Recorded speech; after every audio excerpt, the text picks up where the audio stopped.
This patient has a number of hallmarks suggesting that he could have a very advanced and quick progression of his disease activity. A combination of having both a rheumatoid factor and a high CCP are hallmarks of that.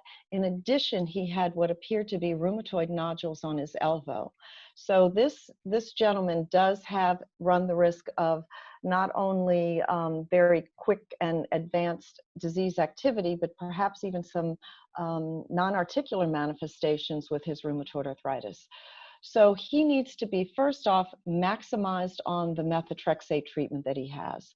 We know that GI absorption over 15 milligrams can be non-specific and not sure exactly how much the patient is absorbing. So with this patient, I would definitely recommend switching to sub-Q and advancing his methotrexate to 25 milligrams a week. He's young, he's working. We need to make sure that we can control the inflammation in his joints very quickly. Occasionally, people will use a low dose of prednisone in someone with this type of a presentation. If after I would only give him maybe 8 weeks on the higher methotrexate and even low dose prednisone.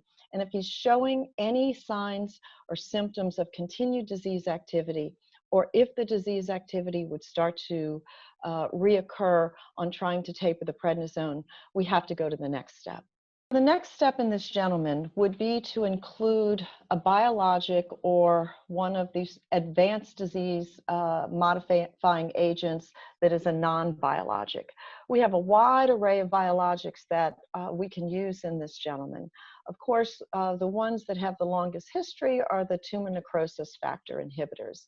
And those include certolizumab, adalimumab, etanercept, infliximab, and golimumab. We also have a T-cell co-stimulator modulator known as abatacept. And then the other interleukin IL-6 inhibitors are also a possibility for this gentleman. We have sarilumab and tocilizumab. And finally, the JAK inhibitors. They are not biologic, but they are considered somewhat advanced in terms of the disease-modifying agent. And as of now, we have tofacitinib, baricitinib, and upadacitinib.